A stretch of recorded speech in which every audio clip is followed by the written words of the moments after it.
A retail worker, Karen, laughed at Judge Judy's warning, but 47 seconds later she was begging for mercy.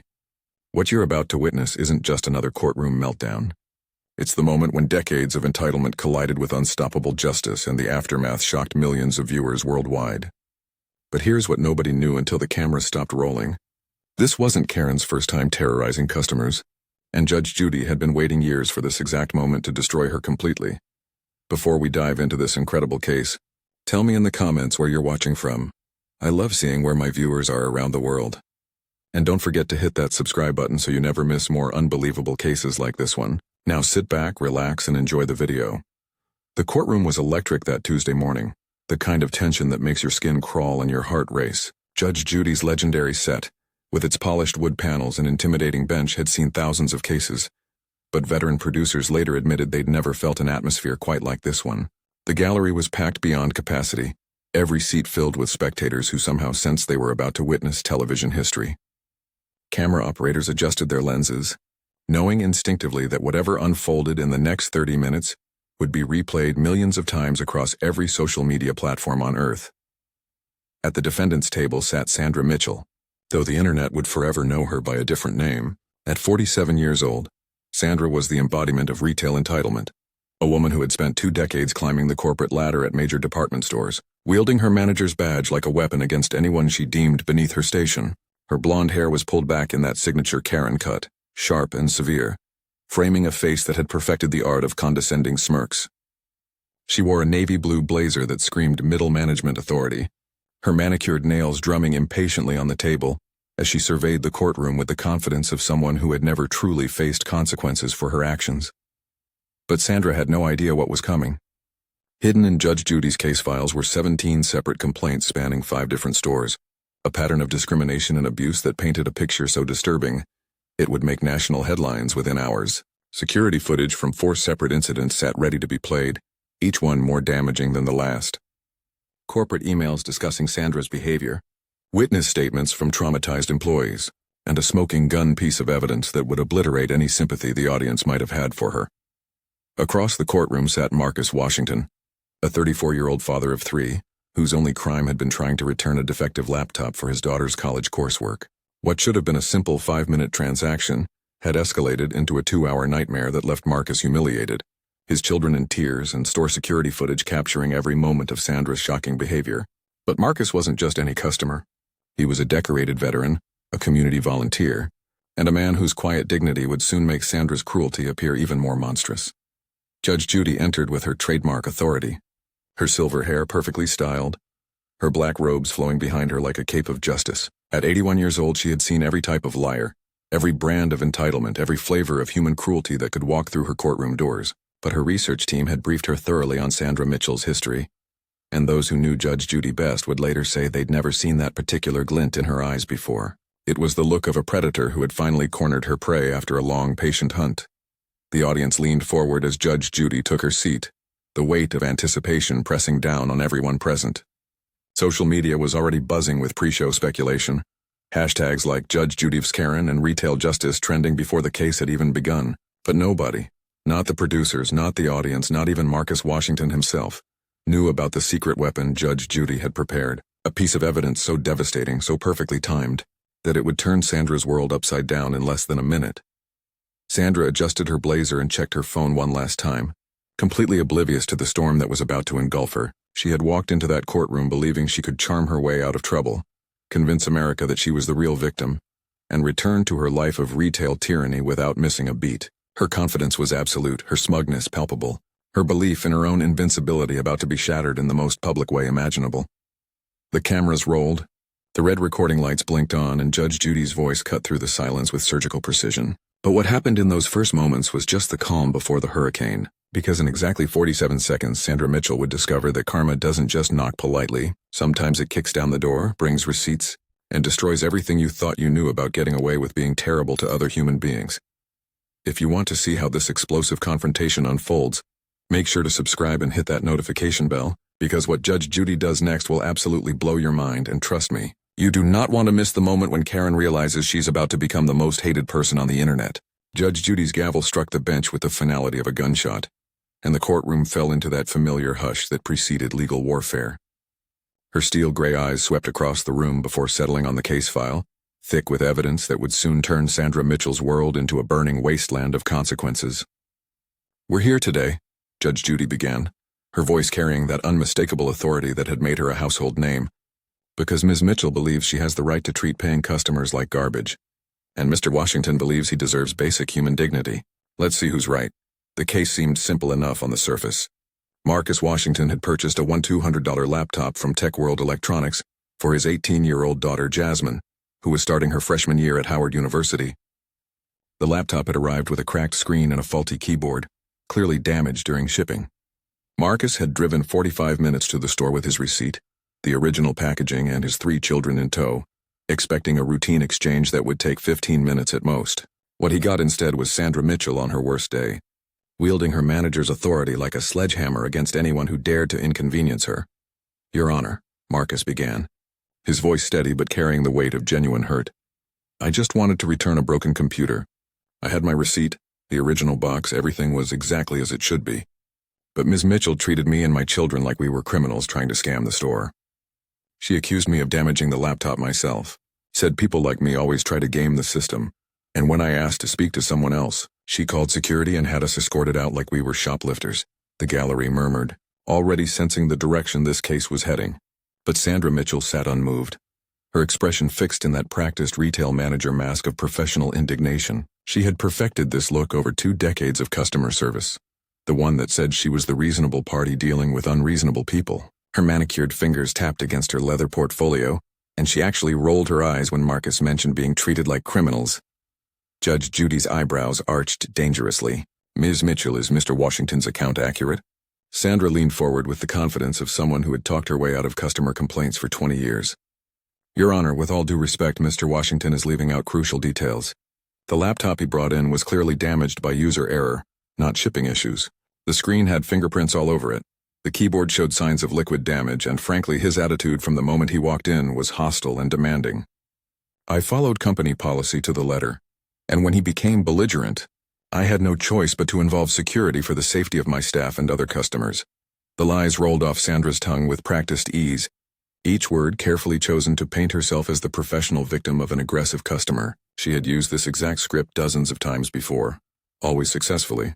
Her voice carried that condescending tone that retail managers perfect over years of dealing with what they consider inferior beings. But what Sandra didn't know was that Judge Judy had already reviewed the security footage, and every word coming out of her mouth was being compared to digital evidence that would soon destroy her credibility completely.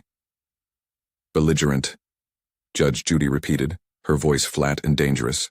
"Mr. Washington, a decorated Army veteran who served 2 tours in Afghanistan, became belligerent because you wouldn't exchange a defective laptop?" "Your Honor," Sandra replied with that familiar retail manager smirk, "military service doesn't give someone the right to abuse retail workers. I've dealt with entitled customers for over 20 years, and I know the signs. Mr. Washington came in with an agenda, and when I didn't give him what he wanted, he tried to intimidate me with his size and his voice."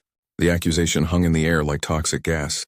Sandra had just accused a respected veteran and father of using physical intimidation against a woman half his size, all because he wanted to return a broken laptop. The gallery shifted uncomfortably, sensing that Sandra had just crossed a line that couldn't be uncrossed. Marcus's jaw tightened, but his military training kept him composed even as his character was being assassinated on national television. Judge Judy's expression had shifted from professional interest to barely contained fury. Her research team had provided her with Sandra's employment history, and she knew this wasn't an isolated incident. This was a pattern, a career built on crushing people who couldn't fight back.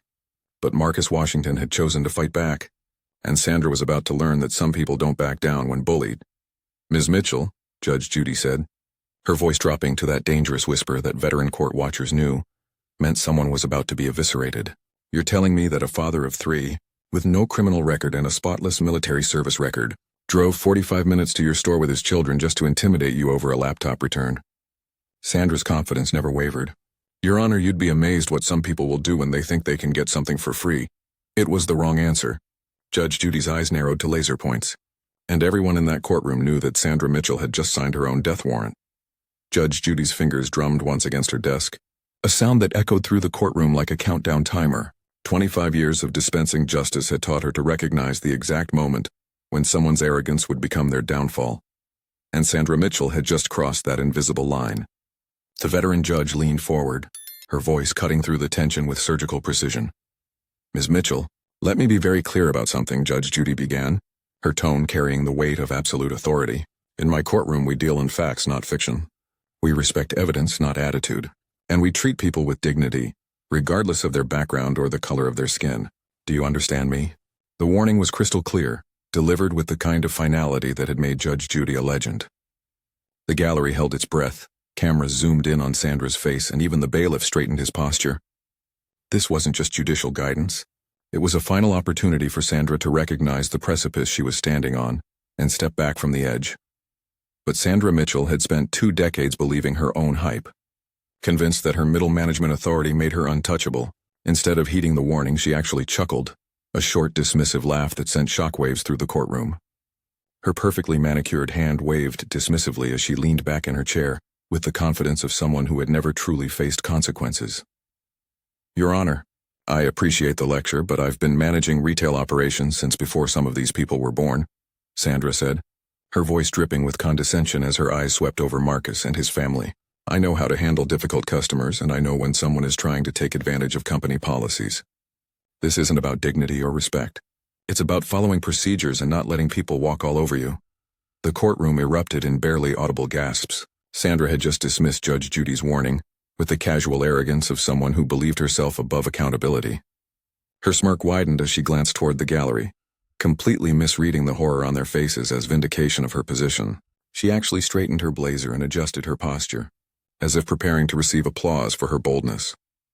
Judge Judy's expression transformed in real time, shifting from stern warning to barely contained volcanic fury. Her eyes narrowed to dangerous slits, and the temperature in the courtroom seemed to drop 10 degrees. The veteran producers in the control room later said they'd never seen Judge Judy's face quite like that. A mixture of professional outrage and personal offense that promised devastation for anyone stupid enough to have triggered it. "I see," Judge Judy said quietly, her voice now carrying the deadly calm that preceded total destruction. "You think you can dismiss my warnings and lecture me about procedures in my own courtroom?" The countdown had begun. 47 seconds earlier, Sandra Mitchell had been a confident retail manager who believed she could manipulate any situation to her advantage. Now she had exactly 47 seconds before discovering that some people don't just demand respect, they enforce it with the full weight of justice. Evidence and 25 years of experience destroying arrogant people who mistake patience for weakness.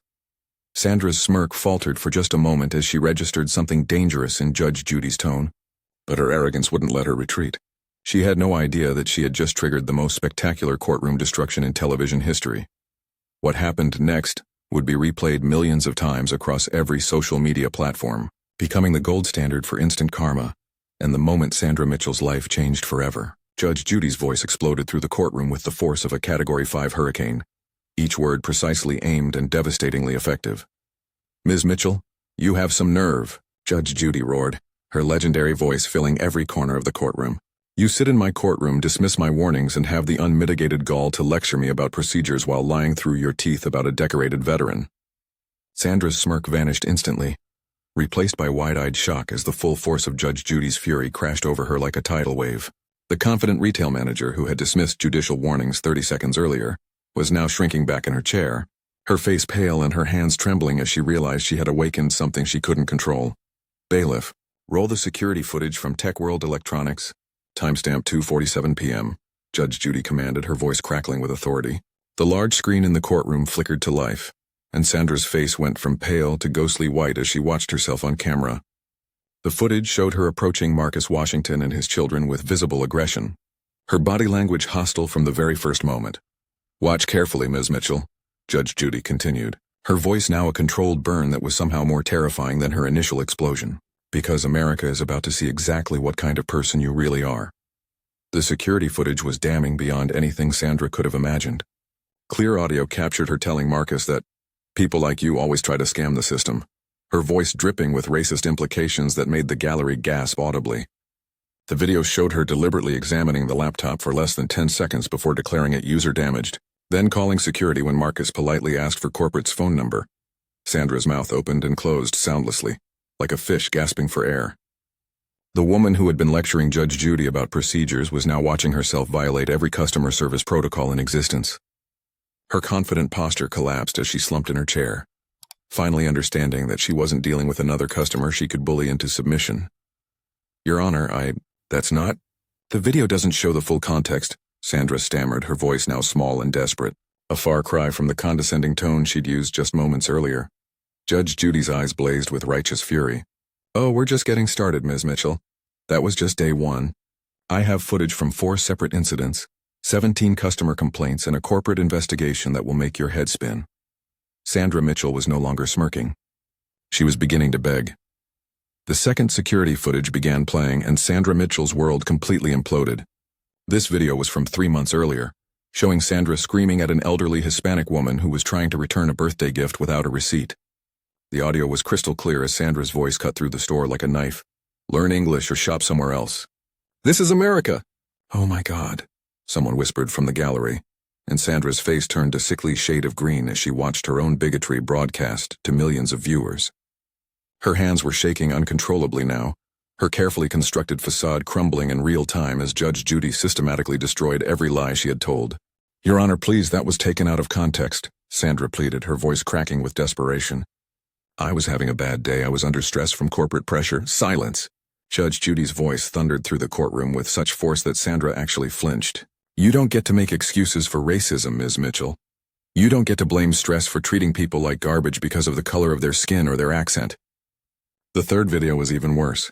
Sandra was shown deliberately damaging a returned item, scratching it with her keys when she thought no one was looking, then claiming the customer had damaged it themselves. The timestamp showed this happened just 6 weeks ago, part of a pattern so systematic it could only be described as criminal fraud. Sandra was openly crying now, mascara running down her cheeks as 20 years of buried consequences crashed down on her simultaneously. "Please, Your Honor, I have a family, I have bills. I can't lose my job over this," she sobbed, her professional composure completely shattered. "You should have thought about your family before you decided to become a professional bigot," Judge Judy shot back, her voice filled with disgust. "And guess what, Ms. Mitchell? Your job is the least of your problems right now." Judge Judy held up a thick folder that made Sandra's eyes widen in terror. "Corporate headquarters sent me your complete employment file. 43 formal complaints in 5 years, all mysteriously buried by management. 7 discrimination lawsuits settled quietly out of court. And here's the best part, your own assistant manager's statement describing how you bragged about making customers cry for entertainment." Sandra's sobs turned into full-blown hyperventilation as she realized the scope of evidence against her. The woman who had laughed at Judge Judy's warning was now begging for mercy that wasn't coming. Her carefully curated image as a professional retail manager had been replaced by the reality of a serial abuser, whose victims finally had a voice.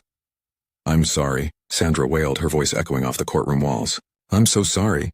Please, I'll change, I'll do better, I'll apologize to everyone." Judge Judy leaned forward, her eyes boring into Sandra's soul. "Sorry doesn't undo 2 decades of making people feel less than human. Sorry doesn't erase the trauma you've caused innocent families. And sorry certainly doesn't get you out of what's coming next." The courtroom held its breath as Judge Judy prepared to deliver the final blow that would end Sandra Mitchell's reign of retail terror forever. Judge Judy's gavel rose like an executioner's axe, and when it struck the bench, it sealed Sandra Mitchell's fate with biblical finality. "I find in favor of the plaintiff, Marcus Washington, in the amount of $5,000 for pain, suffering, and humiliation," she declared, her voice carrying the weight of absolute justice. "But more importantly, I'm forwarding all evidence to the district attorney's office for potential criminal fraud charges." Sandra's face went completely white as the words sank in. Criminal charges meant more than losing her job. It meant possible jail time, a permanent criminal record, and the destruction of everything she'd built over 20 years of retail management. "Furthermore," Judge Judy continued, her voice now ice cold, "I'm sending copies of all 17 complaints and 4 security videos to every major retail chain in the tri-state area. Your career terrorizing innocent customers is over, Ms. Mitchell." The courtroom erupted in applause as Marcus Washington's vindication became complete. Sandra sat motionless, tears streaming down her face as she realized her life as she knew it was finished. Within hours, the footage would go viral with over 10 million views, making her the most infamous Karen in internet history. Corporate headquarters had already terminated her employment. Before the show finished taping, "This is just the beginning of Karen's complete downfall. Smash that like button if you think she got exactly what she deserved, and keep watching because Judge Judy isn't done destroying her yet." The aftermath of Sandra Mitchell's courtroom destruction became the stuff of internet legend.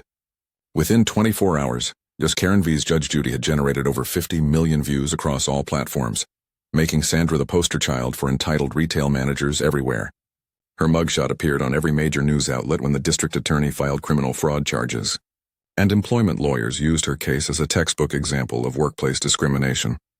Marcus Washington became a hero overnight, receiving job offers from major corporations who wanted to associate with his dignity and grace under pressure. His daughter Jasmine received a full scholarship from a tech company inspired by her father's courage to stand up to institutional racism. Sandra's life crumbled completely. Unemployable in retail, facing criminal charges, and forever immortalized as the Karen who laughed at Judge Judy's warning, she became a cautionary tale about the price of unchecked arrogance.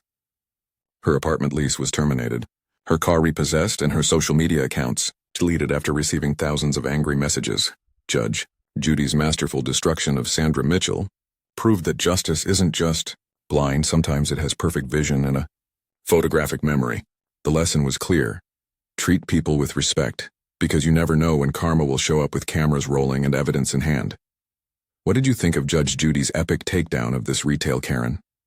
Drop your thoughts in the comments below, and if you loved watching justice get served, subscribe for more incredible courtroom moments. Also check out this next video where another entitled person learns why you should never mess with Judge Judy. The ending will leave you speechless.